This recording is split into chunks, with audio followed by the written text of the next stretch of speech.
welcome to the BoshNRoll channel. If you want to support my daily Eternal Magic offerings while getting amazing perks like the BoshNRoll Discord community, have me play your deck on the channel, or listen sideboard guides before tournaments, check out the Patreon or YouTube membership program. This channel is possible because of these amazing sponsors. Check them out, all their links are in the video description. As always, thanks for being here. Let's go play some Magic.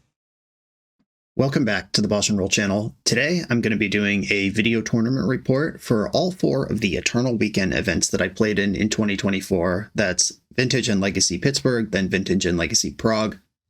Shout out to 3for1 Trading for sponsoring me to attend all those events. Getting to go over to Europe and play in the Prague one is a huge opportunity. It's the second year in a row they brought me out to them, so show them some love. I am wearing their shirt, but I couldn't get it on camera. 3for1 Trading, check them out, represent.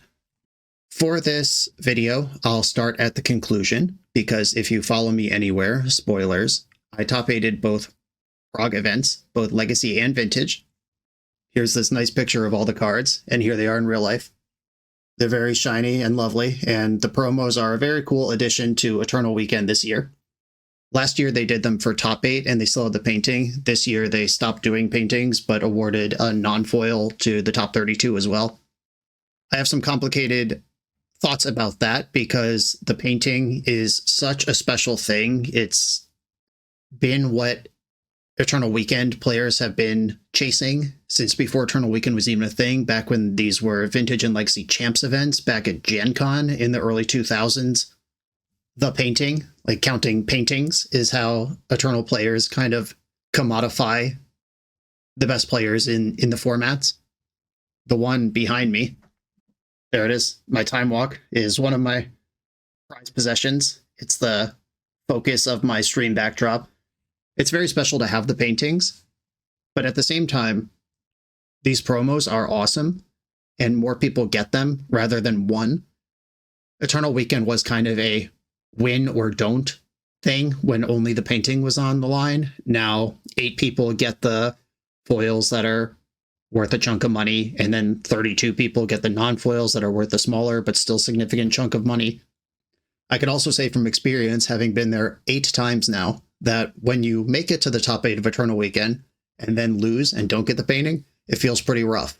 But having made 2 top 8s this season and not winning either of them, it still felt fine because the promo was the big thing and I got those as soon as I made top 8. So balance that out.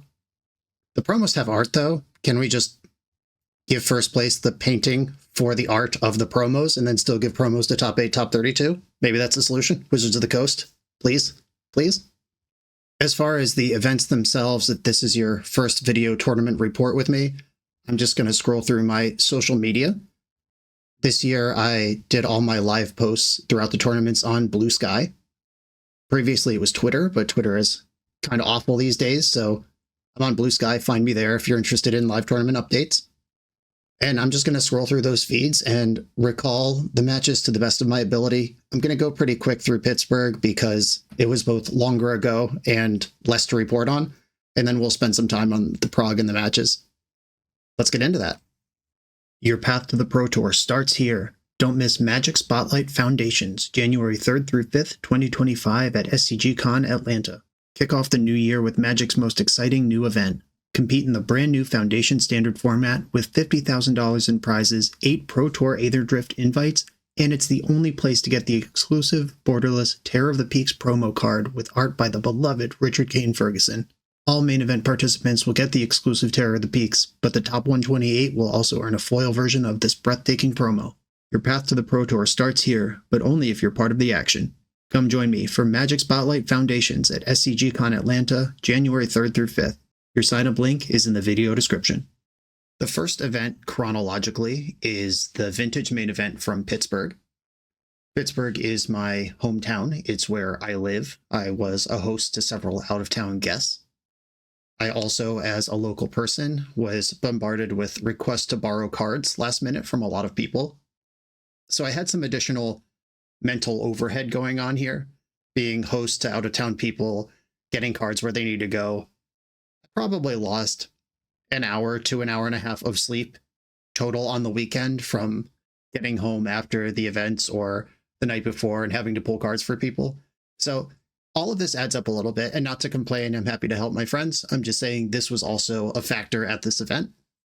As always, Patreon had my list before the event. That's going to be true of all of this. I'm going to say it a bunch of times. By the way, this video is releasing on my birthday, December 11th. If you want to get me a little birthday present, subbing to my Patreon is a good one.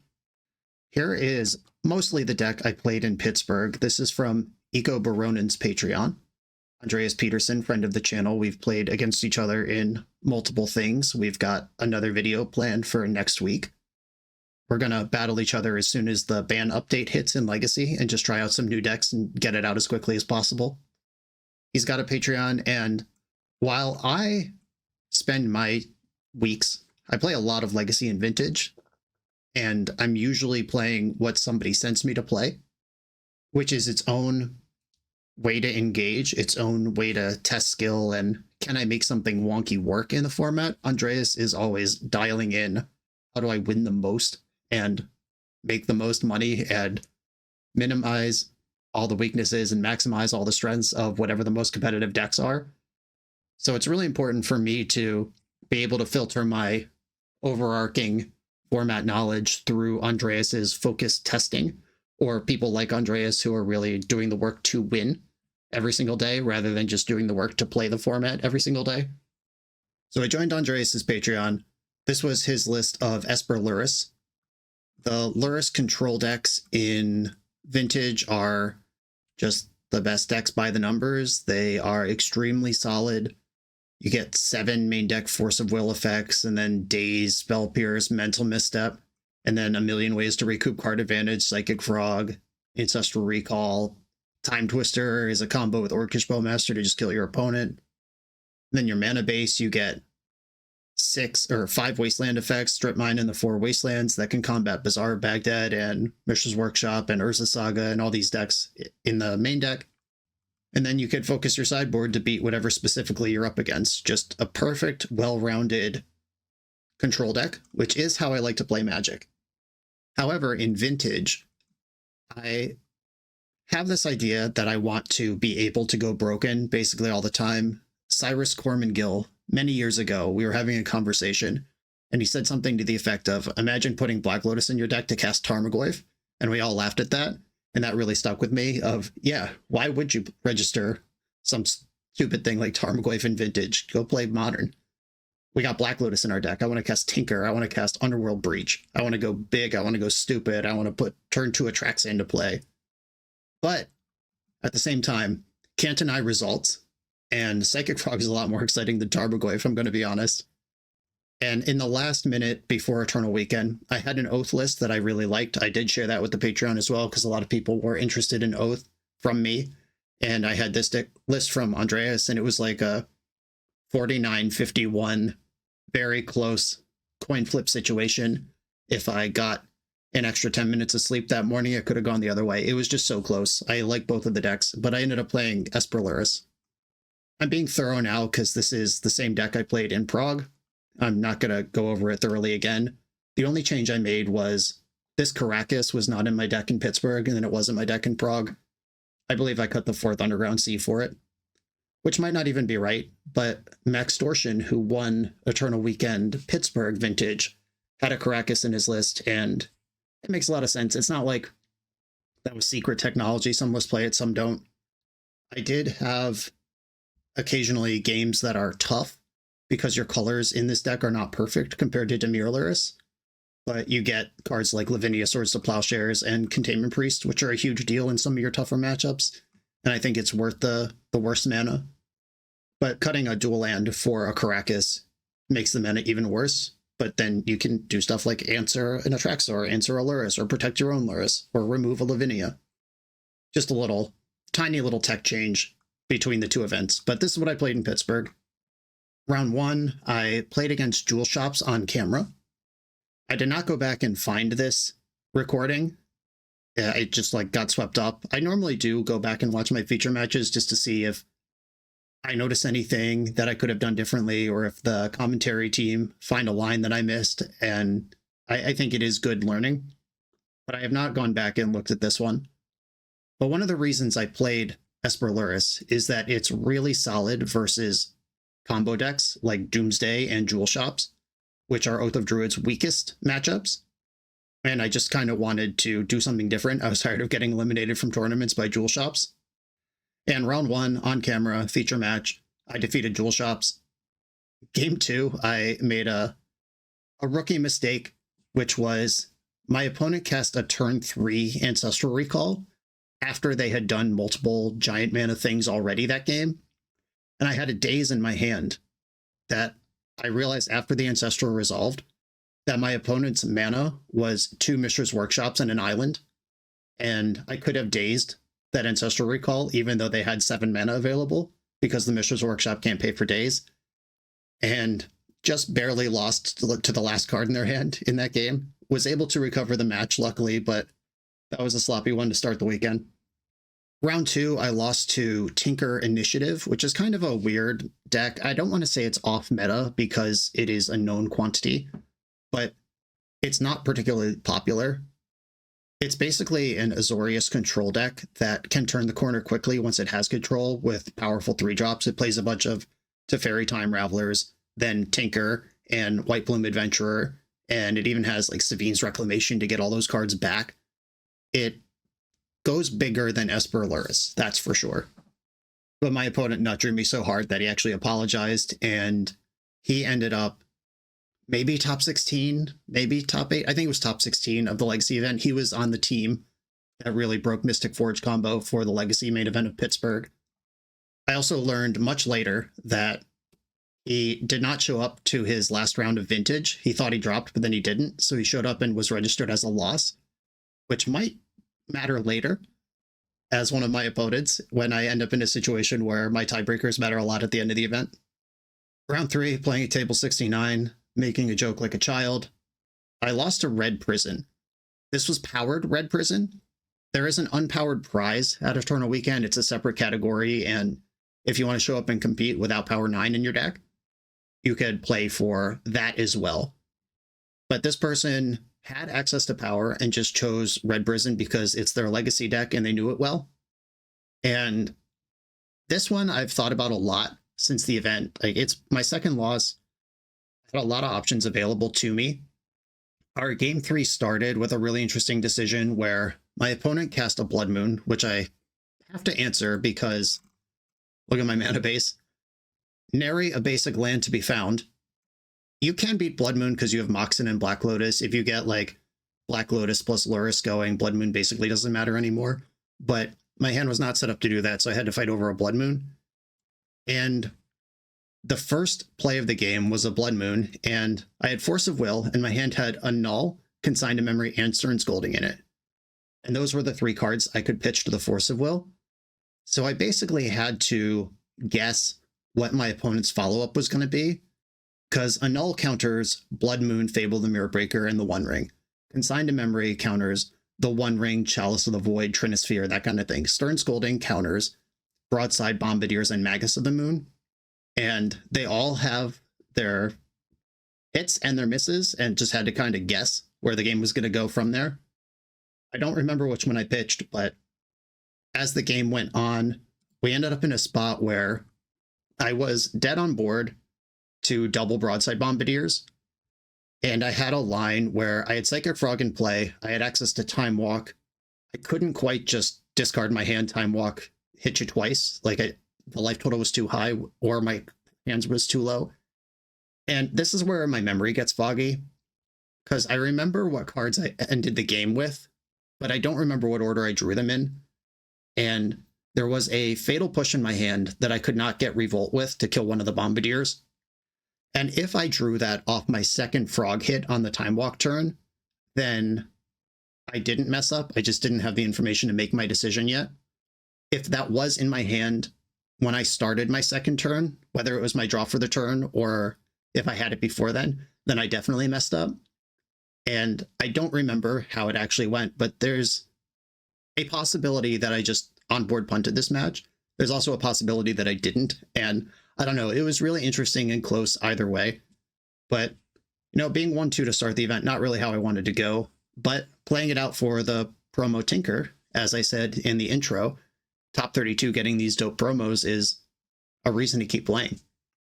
Round 4, I played against Unpowered Red Prison this time. Red Prison is a deck I was aware of because a number of people in my Patreon were asking about how I would build Unpowered Red Prison if I was going to play Unpowered. And like, I know it's out there, I know it's a thing you could do, but playing against it twice was really weird. Round 5, I played against Montolio, who is a previous Eternal Weekend winner and well-known player in the Magic community. He also has a YouTube channel and good dude all around, great person to follow if you're into Vintage. He was on Bug, which is a deck that I make fun of a lot. And no offense to the Bug diehards, I know a few of them personally. I just think Bug is not good. It's a deck that is based entirely on the strength of playing 4 main deck Collector Oofs. And if you're not in a matchup where Collector Oof is important, you're just kind of worse than a Lurrus deck on every axis. And then the Lurrus decks can just play Null Run in their sideboard to pick that up. So I don't really know what the appeal of Bug is anymore, and I basically never lose to it. And that was still true today. We had a really cool back and forth game where we both Gataxian probed each other. We both knew about all each other's soft permission or conditional answers, like the Spell Pierce, the Fatal Push, all those things were known for a very long time. And I think what ended up happening is I just hit my land drops for longer than he did, to the point where he started to have to just do stuff, even though it was bad for him, while I got to continue developing my resources, eventually grab my Lurrus, and then get way out of reach. But this was definitely a game where if I was impatient or I didn't know what to play around, would have been a lot harder, because if I had just like played my cards on curve, play out Psychic Frog, it gets Fatal Pushed, now he gets to untap with the first action on board. That could have spiraled out, but getting to know what was going on and just hitting my land drops and never committing anything and making him act first ended up working out well. Round 6, another powered Red Stompy player, not budget, just once again had access to power and knew Red Stompy from Legacy. I don't remember much from this matchup except that I won it. Round 7, Jewel Shops. This opponent made some mistakes, and no offense to my opponent, he is a person who I have a bunch of mutual friends with, a nice guy and everything, not trying to rag, just making some points for my viewers. And this is the difference between maybe getting a promo tanker and not getting a promo tanker. So this stuff's important. There was a spot where I had stuffed like the main action, but he had a One Ring already in play and I had a bunch of creatures. And then he had an open runway to resolve Tinker. And if he gets Jewel, he gets to draw 3 cards. And if that doesn't convert into a win, I just attack him, take his jewels, and it's over. So he tinkered for the One Ring instead, but forgot that the One Ring only gives you protection if you cast it. And Tinker is not casting it. So he got the One Ring, drew a card. I just hit him with 2 Psychic Frogs. He pointed at the ring. I also pointed at the ring. And then he was like, oh shit. And then that was kind of over. There was another interaction in this game that was a little wonky. My opponent was clearly tunnel visioned on resolving a jewel. His opening turn, or I think it was a One Ring actually, my bad, it was a One Ring. So his opening turn was like Workshop, Mox, Lotus, One Ring. So he has access to 8 mana, and he played the One Ring, and I had Spell Pierce for interaction. I was like, well, I'll at least blow up the Lotus. Maybe that'll slow him down this turn. So I Spell Pierce the One Ring. And he sacked his Lotus, and I was already putting my Spell Pierce in the graveyard when he said, sink into stupor your Spell Pierce. And I said, okay. And I picked up my Spell Pierce and then pitched that Spell Pierce to Force of Will on the ring. And if he had just paid for Spell Pierce, it would have been harder to force that. Like, he would have still had Sink into Stupor in hand. Maybe that's a blue card. Maybe he has mana to pay for it. Like, it's just like, clearly in his head, he was like, oh, sick, I could protect my One Ring with Sink into Stupor, and didn't adjust to what my interaction actually was in a way that cost him a card and cost him probably the game. So that was one that I'm not sure that I would have gotten away with against somebody who is playing tighter. But again, that's why we play him out. Round 8, I played against White Initiative. I don't remember much of this matchup either. This matchup is pretty simple. You basically just have to stop them from dumpstering you. And like Bowmaster is really good at taking the initiative. Psychic Frog is great at stealing the initiative, making 2 creatures or making a flying creature. Time Walk is one of your best weapons here. Just stealing the initiative, Time Walk, get him again, and then you're deeper into the dungeon. The white removal matters a lot here because it can be tough to get Fatal Push online versus Archon of Emeria. And Plow is just so good. This matchup's close. It could go either way, but I do like it structurally, and I was able to get ahead of it there. And then round 9, I defeated Grixis Underworld Breach, a deck that I considered for the tournament that I think is really cool. It came down to another mistake. Might not have been a solvable mistake, but it was a mistake in the last like critical turns where I think I had like a Bowmaster doing chip shot damage. My opponent had 1 or 0 cards left in their hand, and I was out of interaction as well. And opponent drew for turn, then cast Waterlog Teachings, looked through his deck multiple times and was like, oh, whoops, and had boarded out the card that he wanted, which was Vampiric Tutor. As he was planning to Vampiric Tutor for probably Hull Breacher would be my guess, but he ended up having to get Mystical Tutor instead, which could basically get most of the same cards that Waterlog Teachings can get. And then he had to Mystical Tutor to get Wheel of Fortune, and then had to Wheel of Fortune into my onboard Bowmaster just for a fresh 7 to hope to do anything. And the fresh 7 did do some stuff, but it was mostly reactive, which is lucky for me because my 7 I drew was no interaction at all. And he basically just like killed all my creatures that passed the turn, but my hand was all more proactive action, so I just reloaded and got away with it. I was 50th going in, really hoping breakers get me to top 32, and here are the final standings. 33rd, myself and Justin, I'm actually level 1 Jadari, were 2 of the 3 people at X2 who did not get the Tinker promo on tiebreakers. But that's what happens when you take your losses early. And this is what I was talking about earlier when my Tinker Initiative opponent, who forgot to drop the last round and was registered for a loss instead of a no-show or a not play. Maybe that would have been the difference. I don't know. I'm not mad about it. I think this was actually pretty far between me and Juju. Also, shout out to local bug wizard, one of these people who just cannot get away from bug, Frank Lodovico, who did make top 32 and get a Tinker. That's that one.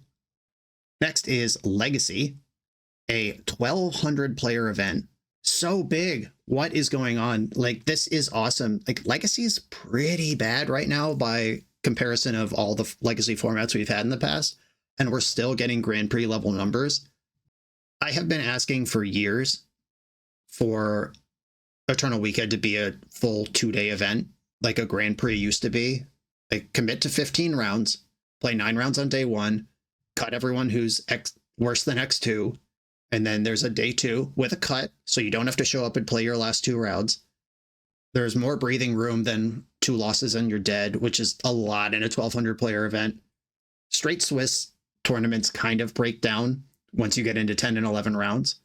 The Swiss Triangle still works to find a winner and a top 8, but it's really harsh in a game with as much variance as Magic. I don't know, I just like having a little bit of room to breathe if we're playing 2 full days of Legacy anyway.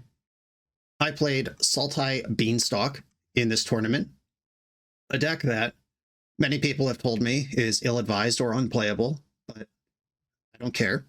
I think they're wrong. 2 people made top 16 with Bug Beans, and one of them took their second loss from the other one of them, who then lost the round after that. They were both in top 8 contention at the start of day 2. Kind of a heartbreaker for Team Bug Beans.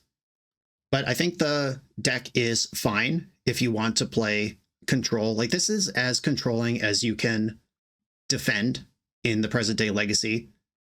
It's currently all about combo or fair decks that have a combo pivot. The critical turn in Legacy right now is turn 2.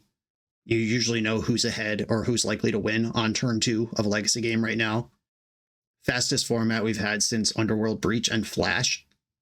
But I do think Bug Beans has nice tools like the free permission, the consign to memory. You could play Stifle, you get Thoughtseize, you have diverse interaction in just all these ones and two ofs, up the Beanstalk, buries anyone trying to play fair, or if you survive that window on turn 2 where the game is decided, then you could really start pulling ahead and burying your opponent.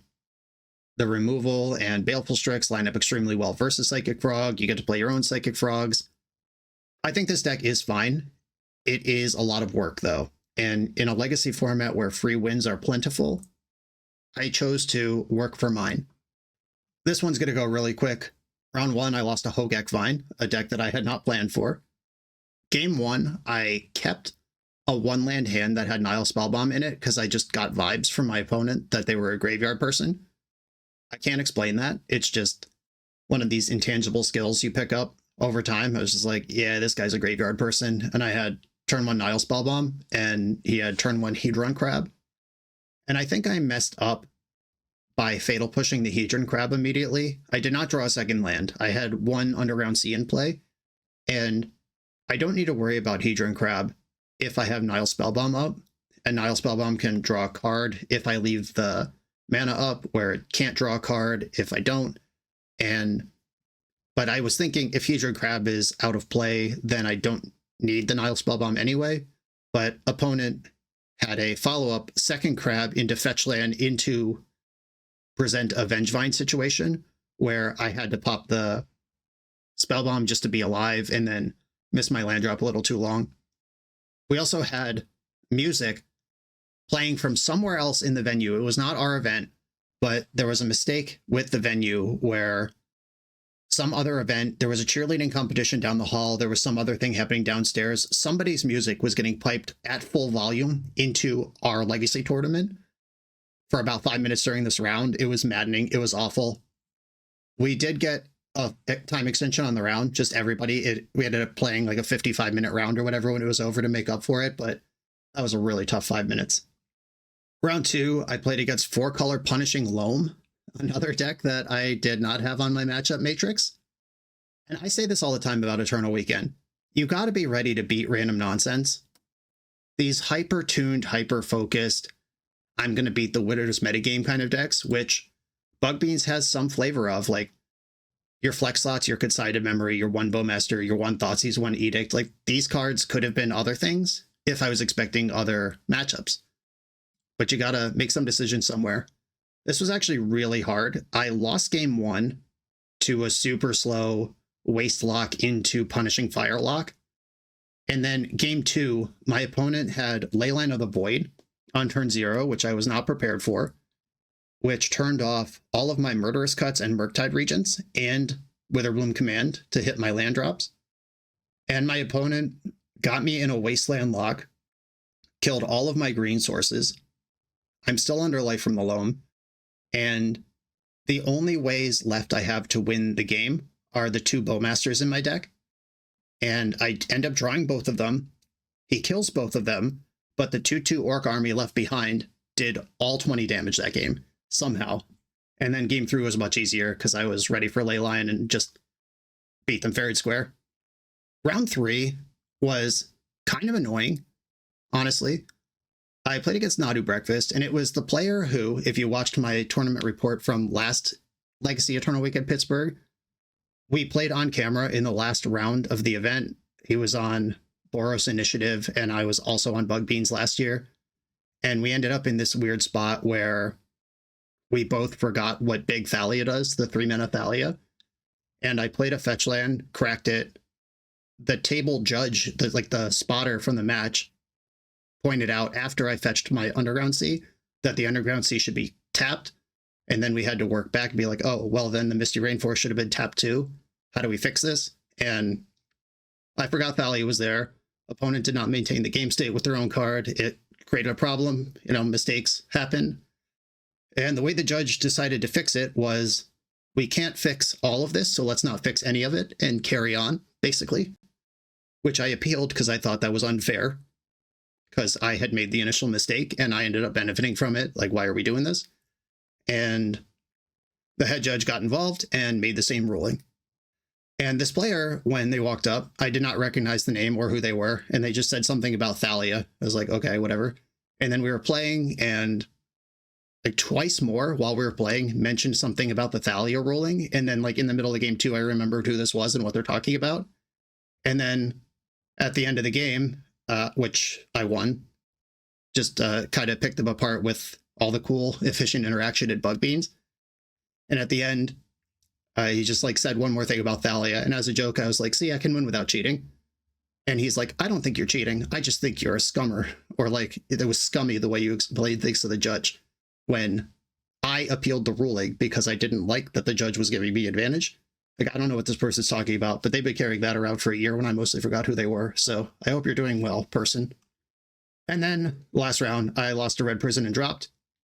Red Prison's a tough one. It's just sort of like, can you survive the early wave? And then do they rip a giant way to finish you off before you rip a way to turn it around? And I did not. And after going X2 and rallying back the day before to finish 33rd, I was not going to do that for another 7 rounds. So I just dropped and decided to do other things with my weekend. And that was my Pittsburgh Eternal weekend. Let's move on to Prague. This video is sponsored by Moxfield.com, the easiest way to build Magic decks online. Moxfield supports over 30 formats, including Legacy and everything else you'll see on this channel. There's multiple customizations so you can interact with your deck how you want. Views such as text, grid, or stacks, and groupings like type, subtype, color, color identity, even artist. The site offers light mode, dark mode, and so much more. However you want to see your deck, Moxfield can provide it for you. Follow my Moxfield to keep up with the channel and what I'm playing in paper. I'll see you there. This brings us 2 weeks later to Eternal Weekend Prague. Once again, sponsored by 3for1 Trading, shop.3for1trading.com. They're awesome. They specialize in legacy, vintage, old school stuff for our kind of people. And the Legacy event was actually closer to 800 players than 700. It was 11 rounds, all in one day, by the way. At least in America, it was cut into 2 days. It was 9 rounds, then the other 2 rounds of Swiss in the morning by design. Eternal Weekend America is a 4-day event, though, and the main event starts on Friday. This was a 3-day event, and the main event starts on Saturday. So if 800 people happen to show up, there's not extra time to put 2 extra rounds on a different day. You just get what you get, which hopefully they plan for starting next year if the same organizer or whoever is going to run it in the future. Let's acknowledge that 11 rounds is too many rounds to play in a day, and Legacy players are going to show up to this, so hopefully that gets resolved in the future, one way or another.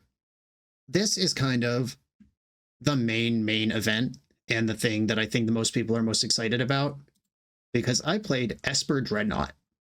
This is a deck that came from Harain, and this deck selection started here. As I noticed that my camera is covering up the Twitch link. Sorry, Harain. Just temporarily make that smaller. There we go. Okay. So I had this interaction with Harain, twitch.tv/Harain, where after Eternal Weekend, Pittsburgh was dominated by Mystic Forge combo. He made this tweet about, something about Bobble into One Ring being an insane thing that he said way back in July and turned out to be correct. And knowing that he's a Dreadnought specialist, I just kind of fired off this joking tweet. This like, would you say a tempo deck that main decks consign and Fleshwrecker hate like Doorkeeper Thrall might be well positioned? And I was mostly just goofing with the Dreadnought expert, but it did get my creative juices flowing, as they say.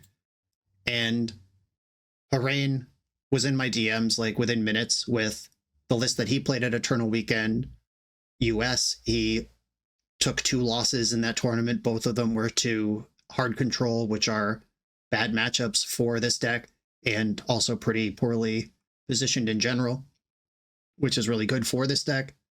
And he sent me that version of the deck, which he is going to do a full write-up of the evolution of the deck for my Patreon as a guest writing spot. If you want to check out the Patreon again, which again had this list before Eternal Weekend Prague, you could have had this. And even now you could have Harain's article on the full evolution of Dreadnought to how it got to here. But Harain's a full Dreadnought guy. He sent me his list. I don't remember all the changes that were made exactly, but the list he sent me had 3 Dreadnoughts. It had a main deck Barrow-goyf. It had Sink into Stupor instead of Lorien Revealed as the kind of spell that's also a land slot. And I basically did a once-over on it. I knew I didn't want 3 Dreadnoughts. I didn't want to be a deck that was all in on Dreadnought. I didn't want it to even be really plan A. I just wanted to be Psychic Frog Tempo with a reason to main deck Consign to Memory, which is a phenomenal Magic card in the current format because the current format is broken. And Consign to Memory is really good against broken stuff. That's anyone playing Vexing Bauble, that's anyone playing the One Ring, that's anyone playing Thassa's Oracle, anyone playing Storm. Consign to Memory just lines up great against everybody doing anything like that.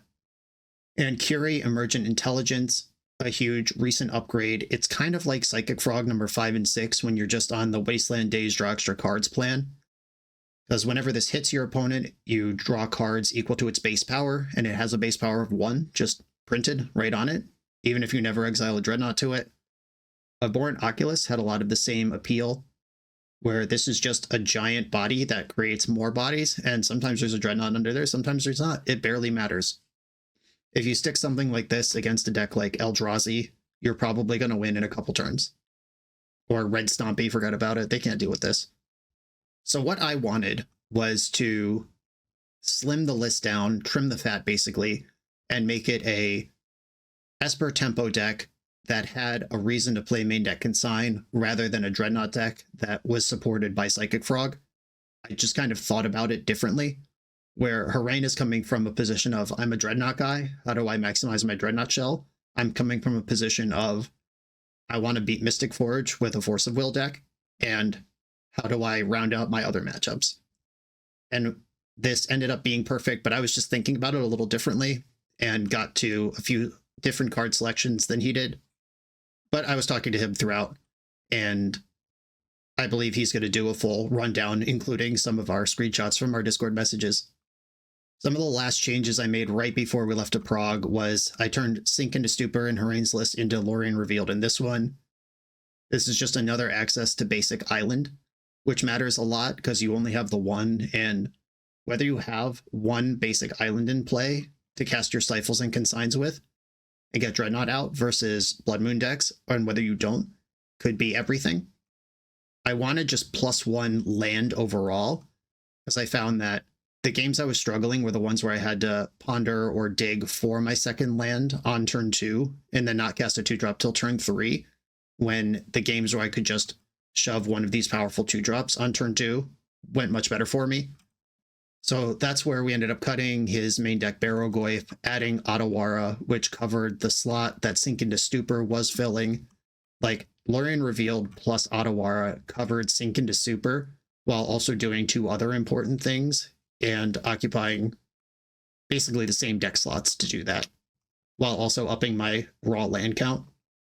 And the blue count for the forces ended up neutral. So that was the last iteration we did on that. And I'll let Harain's article do all the details on that, but that's why I selected the deck. Those were my contributions to the deck, was focusing it more on the tempo plan, focusing it more on stability rather than raw power. But like 97% of this work came directly from Harain, when just in response to that random Twitter interaction we had. And let's get into these matches. So round 1, I played against Red Stompy, and all of those last changes that I talked about mattered. I didn't know the matchup at the time. I kept a hand without Force of Will and without a basic island, and I got turn 1 Blood Moon, and I almost conceded just to hide information, but then I drew Lorien Revealed for my first draw step and just had access to the island and was able to play. And game 1 ended up going really long because I did just have the one island accessible to me, and my opponent was a kind of prison-y version with like Karn and Ensnaring Bridge in it, rather than the normal aggressive version now. And I was able to consign to memory at least 1 Karn, and then I was able to dig for the Otawara to clear a resolved Ensnaring Bridge. So all of the last minute changes that we made to the deck mattered there, in a spot where Sink into Stupor would not have saved me. It was just immediately felt super justified with my choice. I am always preaching to take care of yourself during tournament weekends, and like going out to that 25-person dinner and eating and drinking and being merry and getting back to your hotel at 1 a.m. and then trying to play 11 rounds of Legacy 6 hours later. It doesn't work. And sorry, especially if you're over 30, forget about it. And I was in bed at a responsible hour, but I think the time zone's still getting to me. I just woke up at 3 a.m. and stared at the ceiling for 2 hours and probably got back to sleep somewhere around 5 for like 2 hours before my alarm went off. Not feeling good about that. And that's when I learned that we were playing 11 rounds and not 10. And I was very distraught, but I ate a lot of food, drank a lot of water, consumed a lot of caffeine that day to just try to keep all of the physical systems firing, even if my brain was not as rested as I would have liked. Round 2, I defeated Doomsday, played by Satan, not today Satan. And this was another one that immediately justified my deck choice. Game 1, my opponent had Vexing Bauble into Doomsday, and I was able to ponder into a Stifle on the last turn before I was dead. It was like Vexing Bauble, Dark Ritual, Doomsday, pass. And they set up a pile that could Cavern of Souls out and Oracle, but my deck has 4 Stifles in the main, and we were able to steal that one. Round 3 was, I wasn't sure what it was when I was playing against it. It was a black stompy deck with a Dark Ritualing out things like Thothy Voidwalker and Opposition Agent and Orcish Bowmaster. This one was on camera. You could find it on the Ultimate Guard Twitch VODs area. Commentary by Iko Baronin and Martin Yuza. I learned from rewatching this match on coverage later, and my opponent actually was just a creature deck, but I assumed that they had some sort of Reanimator or Helm combo pivot, which informed my sideboard and play choices, where if I had known they were just a bunch of creatures, I probably would have played differently. But still was able to beat it with just my efficient interaction and stuff. Golgari Depths, another deck where Stifle and Consign were really solid. Just got to beat up a Seiju at one point, got to clear Merit Lage with Swords to Plowshares, because even if they're at 38 life, it doesn't matter when Big Shrimpin' is something you can do. Abhorrent Oculus can eat up 40 life pretty quick. Dreadnought does it pretty quick. The white removal mattered a lot there. Round 5, we hit the Nightmare matchup. The hard control decks are what you don't want to see when you're playing Esper Dreadnought. You should carve up traditional spell-based combo decks pretty smoothly. The tempo mirrors, the frog tempo mirrors, are just a tempo game. And they follow all the same rules of like Grixis versus Dimir, or Dimir mirrors, or Esper versus Dimir, or whatever, which are very common in the metagame. And you just, if you know how to play those, you know how to play this. Control, rough. They just have super efficient interaction. Consign to memory is not that important against them. And we did take it to 3 games. Game 1, I just got outvalued. Game 2, I wastelanded them 2 or 3 times and then just didn't really play the game. Game 3, I had another like Stifle Wasteland start, but opponent on the play had Carpet of Flowers, which just clowned my entire plan. And even through the carpet, I got the game to a spot where I put Court of Grace on the stack with, and they had 2 cards left in hand, and it was Force Blue card. And then we were just kind of both hellbent. And on that draw, on that turn, they drew Uro. Uro drew Beanstalk. Beanstalk drew another card, and then Uro came back out of the graveyard on the following turn, and it was pretty much over from there. Round 6, Turbo Black Reanimator with a Witherbloom pivot. This one was a little bit stressful. I was on the play in game 1, and I kept a hand that was like Tameo, Force of Will, Wasteland, and 4 mana producing lands, which is a little wonky. Like, I wish one of those mana producing lands was just a blue card for Force. Then it would be perfect. Or if the Force was Daze, it would be perfect. And it just wasn't quite perfect. But if there anyone who wants to play more than 1 turn of Magic, sticking the Tameo, wastelanding them, giving myself time to dig out with the clues is a game plan I'm perfectly fine building. But my opponent was not someone who wanted to play more than 1 turn of Magic. I played out the Tameo rather than hold it back to be my blue card for Force, and they just went like Dark Ritual, Entomb, Reanimate, Grizzlebrand, draw 14, and then World Gorgered me, which was pretty sick.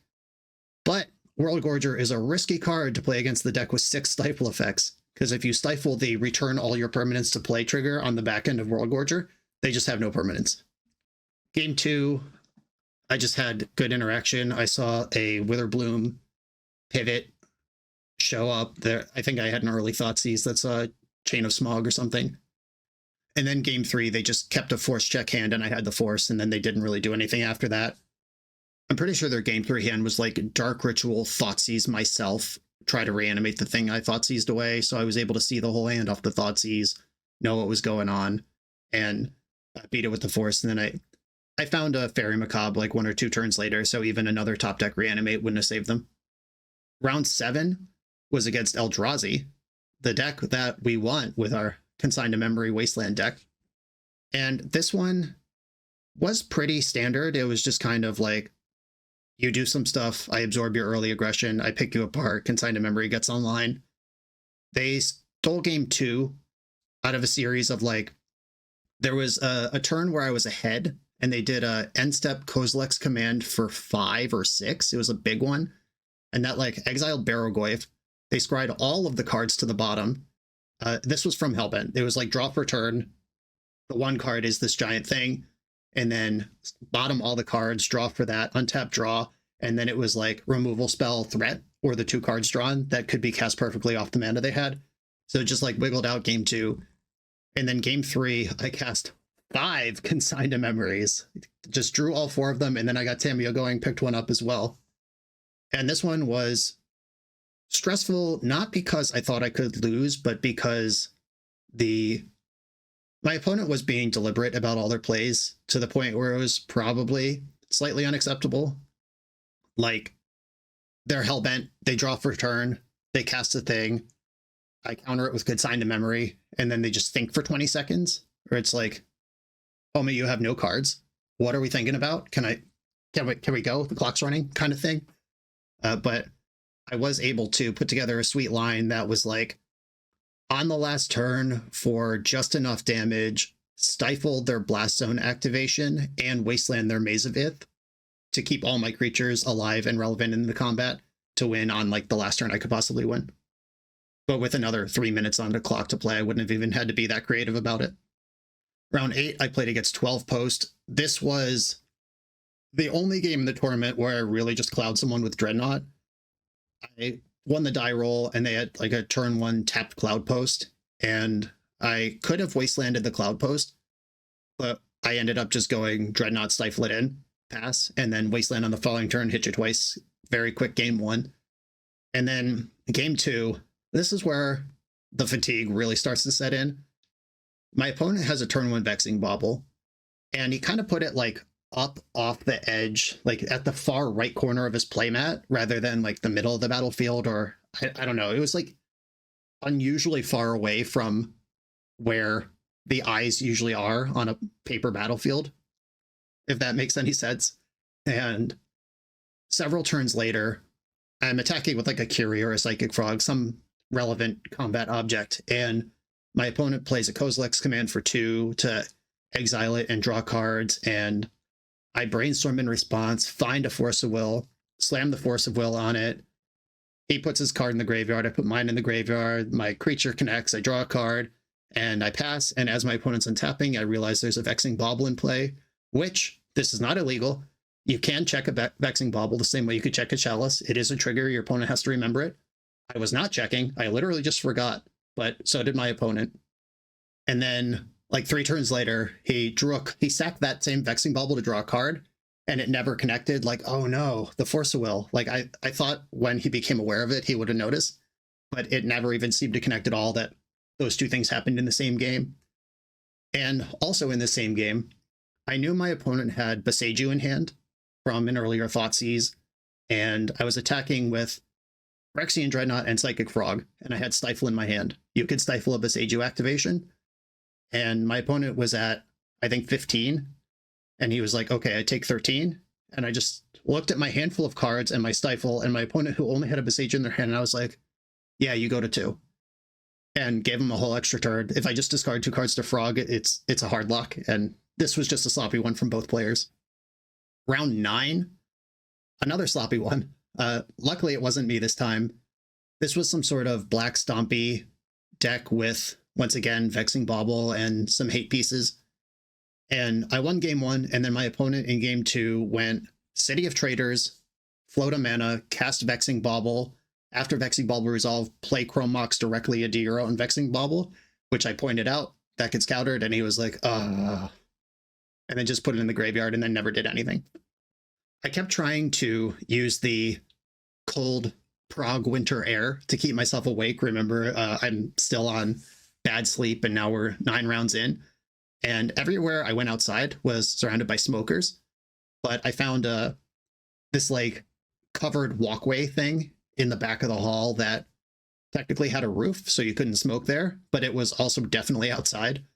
So I was able to invigorate myself without getting cancer for a little while, the last couple rounds of the night, which was important.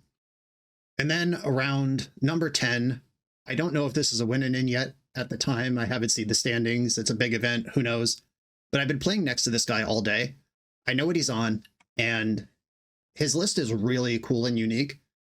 It's all the same bullshit that 12 Post and Forge Combo do, but it's a Tron deck. Like, he has Tron lands other than Urza's Tower. He could get Tron, like, naturally, as well as if Urza's Workshop turns on, it's good for, like, 5 or 6 mana rather than 2 or 3.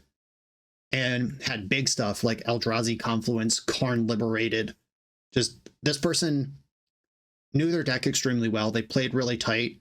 They had a really cool line in game 1 where they cast a Pithing Needle into my board of 2 Psychic Frogs, and I discarded like whatever extra cards I thought were extra and wouldn't be matter to one of the frogs.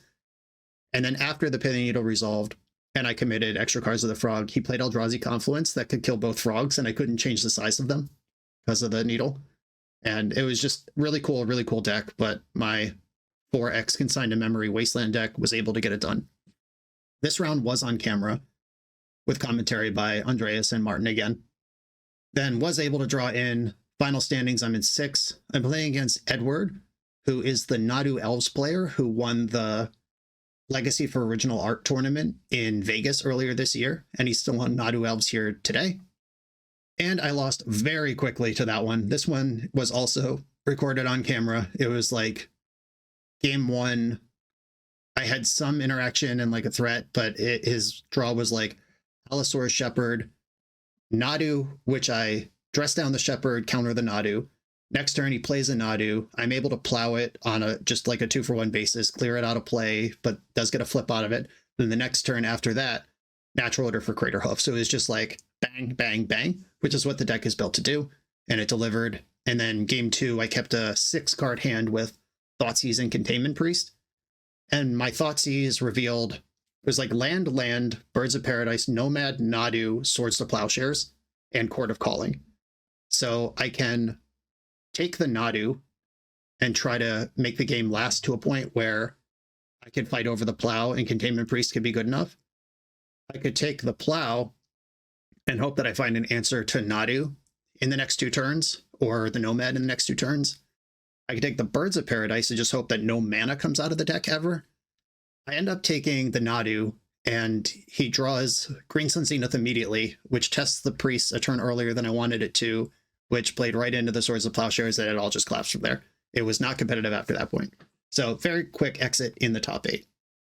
But I was extremely happy with the decision-making process to get here, identifying that the metagame right now is just combo decks and colorless decks, or decks with big colorless bangers are like the 2 things you could do. It's Ancient Tomb or it's like Psychic Frog combo. And finding a weapon against that. This deck's pretty bad against Control, but Control is mostly unplayable right now because of how fast the format is. Next week, if bans shake things up, this deck might not be relevant in its current form anymore, but we'll cross that bridge when we get there. That was Legacy. We got one more event to cover. Let's talk about Vintage.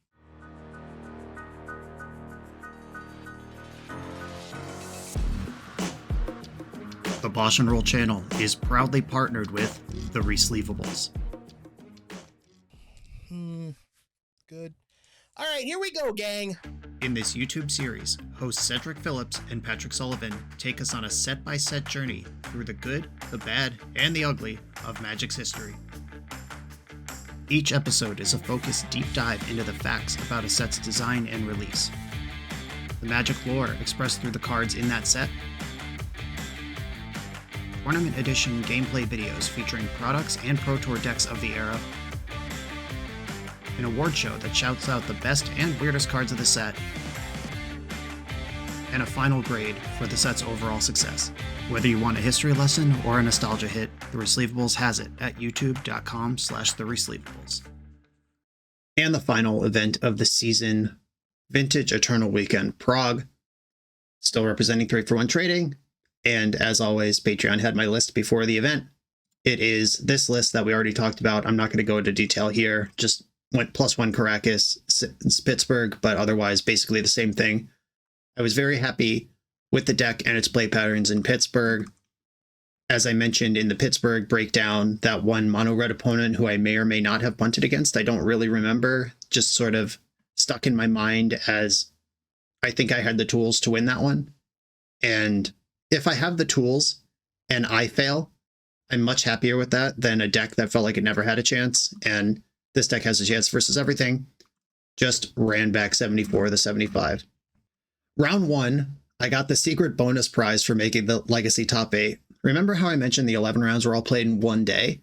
Well, 11 rounds in one day plus top 8 in one day is not possible. The Legacy top 8 starts an hour early the next morning.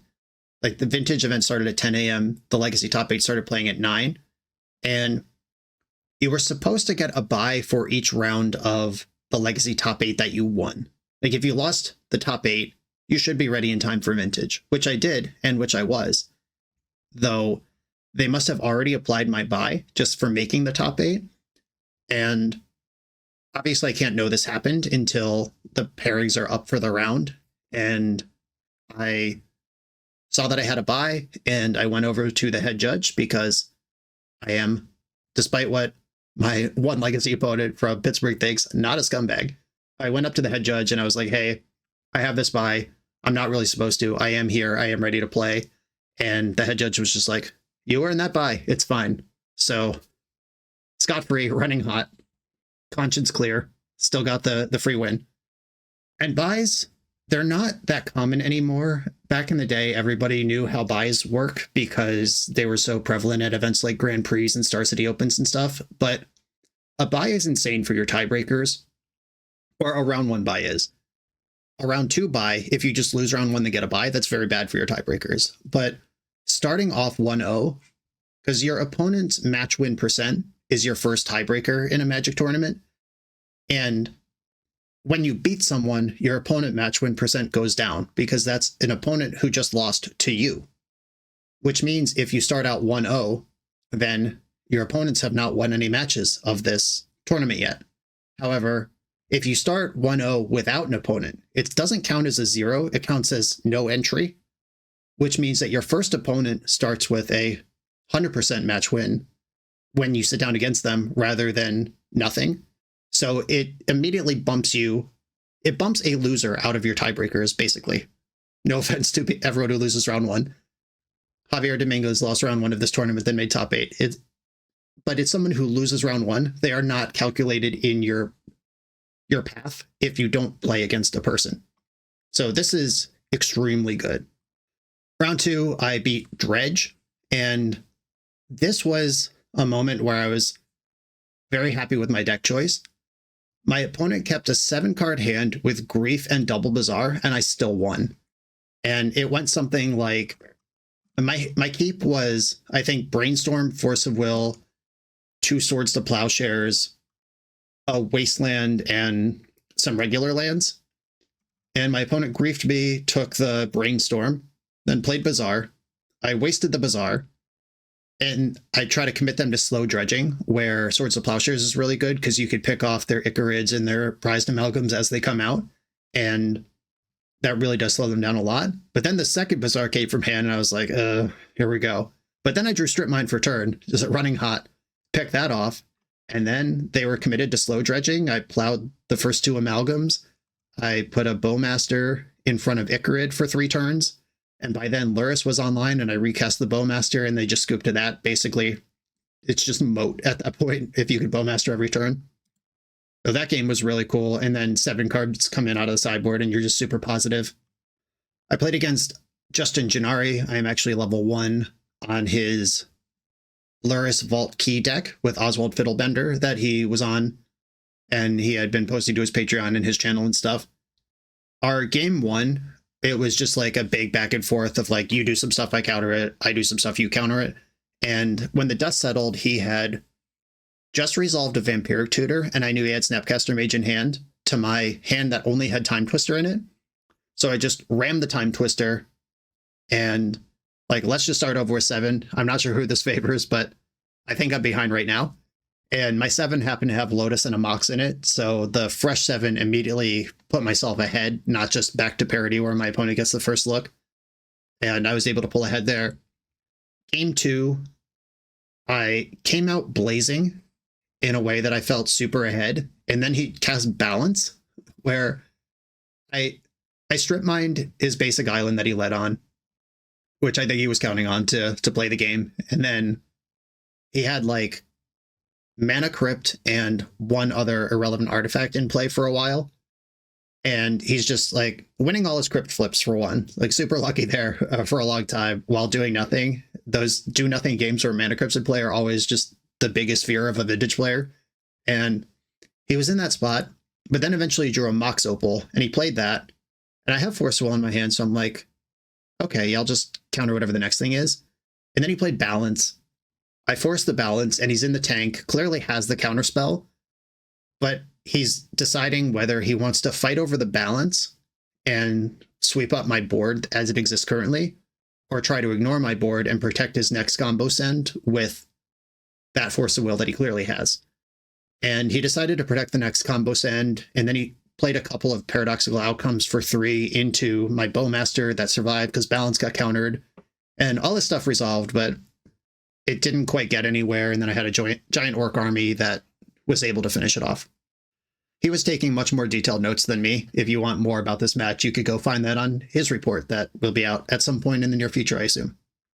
Round 4, played against White Initiative. This was the unpowered player who made the top 4 or finals. I don't know how far he actually got, but he did make top 8 with no power in the deck. Very exciting. And this was just one of those matches where it's like, if just one thing goes right, you can't lose. Where he wins the die roll, he reveals Chancellor of the Annex. If I'm on the play, I don't care about Chancellor of the Annex because I get a land drop before he gets to do anything. My Force of Will is invalidated by the Chancellor. When I start to push up through the Chancellor, by then I'm getting like Wastelanded. He has a turn 1 White Plume Adventurer. And even that game 1 where I got out from under the Chancellor, he's got the initiative. My hand is a Bowmaster and a Frog, but I only have blue and white mana. And I have a Brainstorm on my last turn that if it hits Underground Sea, I'm actually ahead in the game, even after all that went wrong. And it just didn't. And I died. And then I think I win game 2 just by being on the play. And then game 3, it was my opponent had, I think, 3 Wastelands to put me onto no cards. And we both just played draw go for a while, but he got to 3 mana before I got to 2 mana. And he just had cards and I didn't. The Wasteland mirror where one player has more of them.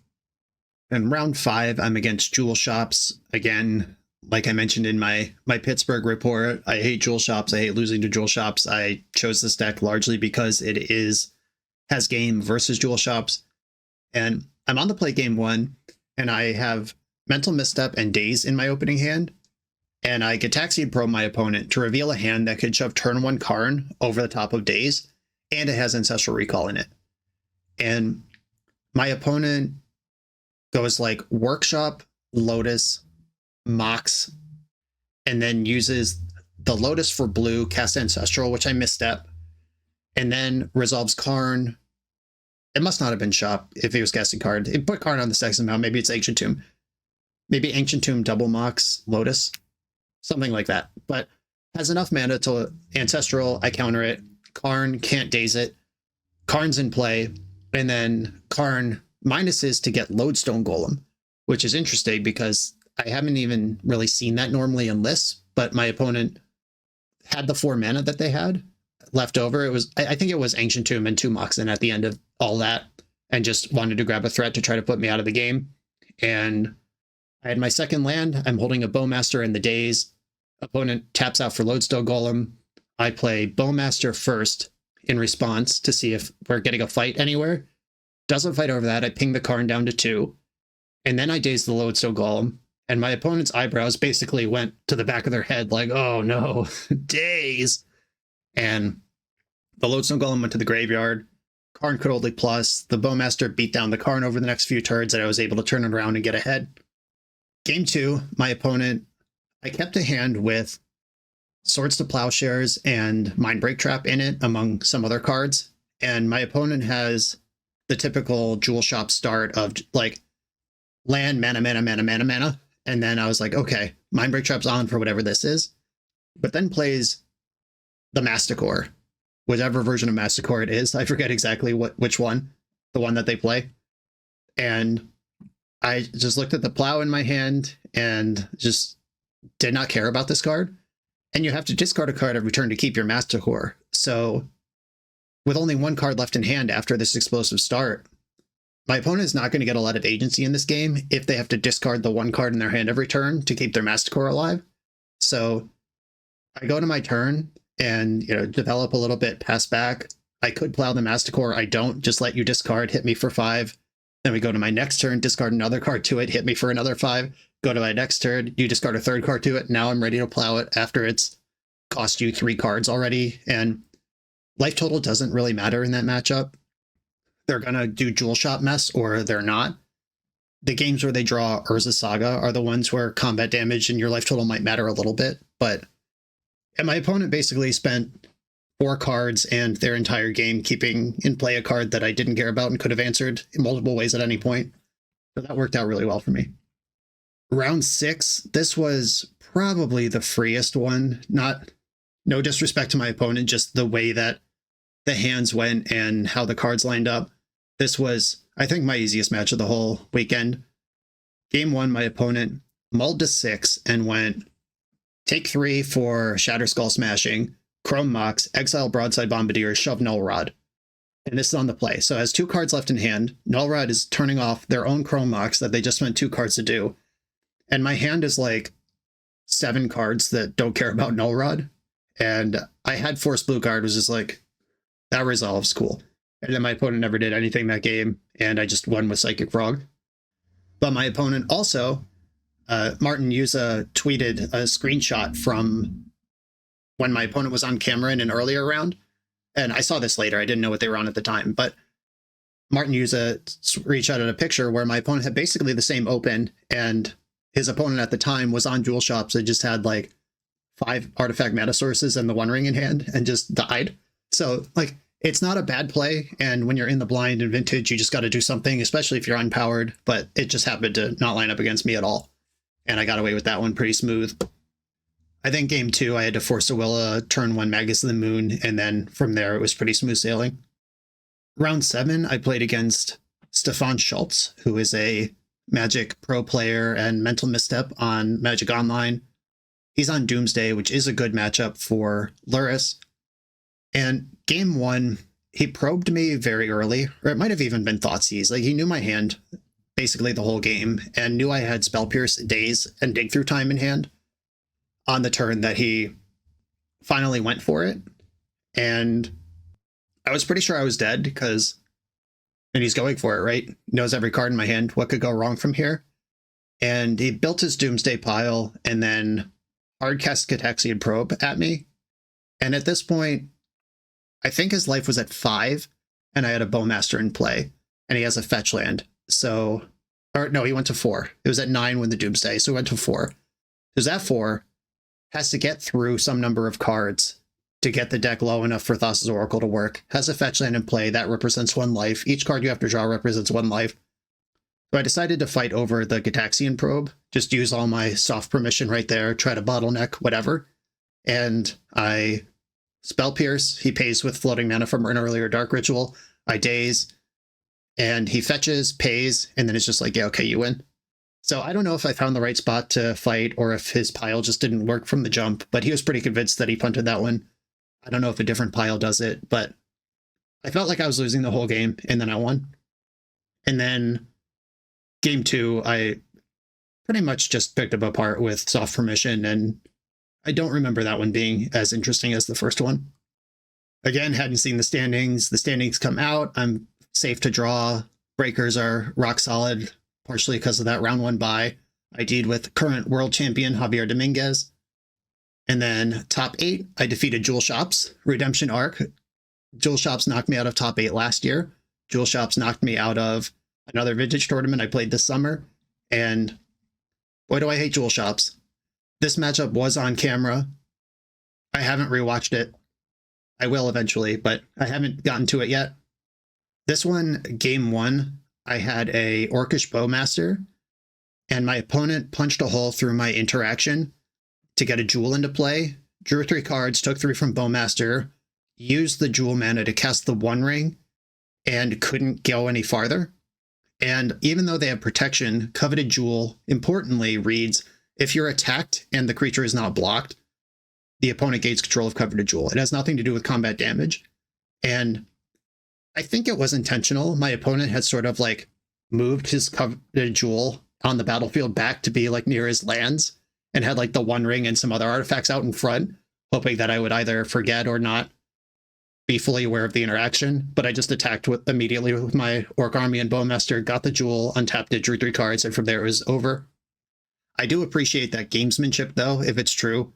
He also very clearly announced, I have protection when the One Ring resolved. Like, that might have been performative as well to sell the narrative of like, you know, don't even bother to attack. I have protection. I think my opponent was doing that on purpose, and it was cool. It just didn't work. Game 2, I had an early Lavinia, which is one of the best cards against Jewel Shops, and my opponent had the one of Urza Saga. It's restricted these days. And then came up with a really cool line of make both Urza Saga tokens and then just copy the Urza Saga tokens with 2 or 3 Phyrexian Metamorphs and just have many large idiots, because Lavinia doesn't affect creatures. And I just narrowly succumbed, I think, to the beats. I ended up drawing a Psychic Frog that could get up to 5/6 while still having game against other things. I drew my Steel Sabotage, which cleanly answers one of the construct tokens, but it was like the second or third Metamorph that finally got it done for them. And then game 3, I just had a turn 1 Lavinia, and it was pretty trivial from there. My opening keep was just like land, Mox Pearl, Lavinia, and then some other cards that barely matter, and got away with that one. The game did go along for a while. He did end up having more than 5 lands in play, so was legally allowed to cast spells. But he Lavinia checked me on the final turn, where once he had 5 lands and was legally allowed to cast Force of Will, you can do that, but if no mana was spent on it, Lavinia can still counter it. Lavinia is really interesting because it has a like sphere effect of you can't do these options, which is a game rule that cannot be tried to shove through. That's just cheating. But then once you have enough lands, you can try to chalice check by playing 0-cost spells if you're legally allowed to cast them through the first ability. So like interesting layers there. And I don't think it was a check. I think he actually just forgot how Lavinia works, because he force-willed something and I said that's countered, and he says, no, I had 5 lands. And I said, yeah, you're allowed to cast it, but it's countered. And he was like, oh yeah, okay. And then he conceded. Then in the top 4, I saw Dredge defeat Javier Dominguez on the other side of the bracket. And while I'm ready for anything, I would prefer, if I get my choice, to play against the positive matchup played by somebody who's never played Vintage before, rather than the tempo, decision-heavy mirror match against the reigning Magic World Champion. And Dredge beat Javier on the other side. I played against Dredge. I won game 1, then brought in 7 cards. I'm like, oh, baby, we're doing it. And my opponent had double Bazaar plus Golgari Grave Troll in 7-card hands, I believe, in all 3 games. And game 3, my opponent had Bazaar, I Wasteland, Bazaar, I Wasteland, then Noxious Revival to get back the 3rd Bazaar of the game. And I just sort of flooded out from there. I had Tabernacle, which beats every card in their deck except for Icarid. and his first 2 dredges hit 3 Icarids and enough black cards to fuel it for more than 20 life. No Bowmaster, no Containment Priest, nothing that could challenge the Icarids, and I just died. So that person went on to win the tournament. Sometimes it's just your day. And I don't say sometimes it's just your day as like a salty hand wave. I mean, nobody has ever won a Magic tournament, gotten through the variance inherent in the game by getting lucky in 1 or 2 really important spots. And my opponent flipped 2 bad matchups in a row played by Javier Dominguez and me. So great job, opponent.